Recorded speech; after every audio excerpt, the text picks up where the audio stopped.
এই গ্রামে ৩ ছেলের মা হিসেবে সবাই তাকে চিনত, কিন্তু আজ সে শুধু একা।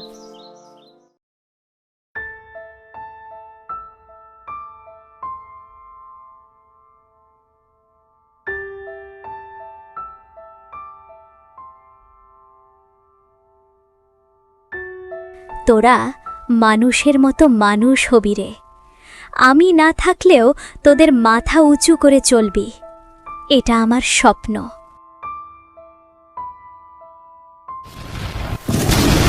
হঠাৎ এক ঝড় বৃষ্টি রাতে এক কার অ্যাক্সিডেন্টে কমলার স্বামী আকাশ মারা যায়। সেই দিন থেকেই কমলা মাও হলো আর বাবাও হলো। আমি ভাঙব না। আমার ছেলেগুলোর জন্য আমাকে শক্ত হতেই হবে।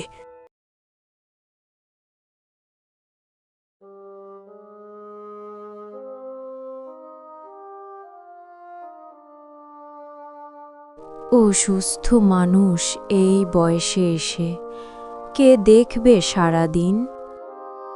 আমি কারো বোঝা হব না মা।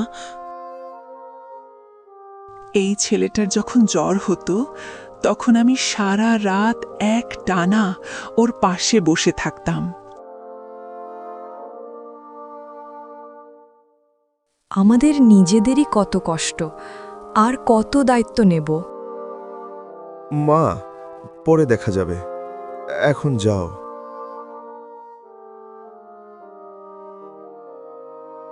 মা, 2 দিন থাকো, তারপর অন্য ব্যবস্থা করব।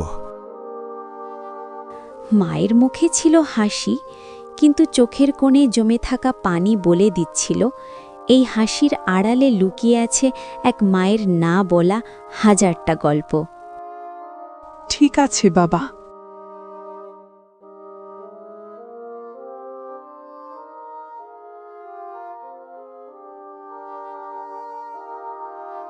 আল্লাহ, আমি কি সত্যি এতটাই অপ্রয়োজনীয়?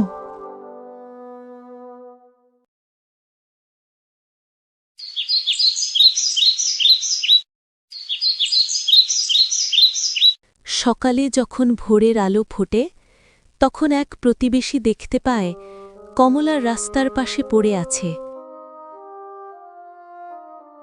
কি ব্যাপার, কমল এভাবে রাস্তায় পড়ে আসছে কেন?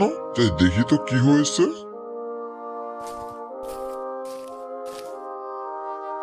এ কি, কমলা তো মারা গেছে।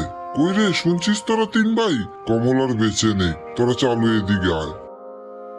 3 ভাই বাড়ি থেকে বেরিয়ে এসে দেখে কমলা রাস্তায় পড়ে আছে। তারা 3 ভাই কান্নায় ভেঙে পড়ে। মা, মা, তোমার কি হয়েছে? উঠো মা, মা বলো তো। মা, আমাদের কথা শোনো।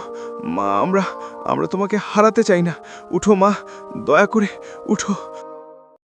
এই দেখো, কমলা হাতে একটি চিঠি দেখা যাইতেছে। তোদের দোষ দিই না, আমি শুধু একটু ভালোবাসা চেয়েছিলাম। মা হয়ে বেঁচে থাকাটা যে কত কষ্টের, সেটা একমাত্র একজন মাই জানে। মা থাকতে যে ভালোবাসে না, মা হারালে তার জীবনটাই ফাঁকা হয়ে যায়।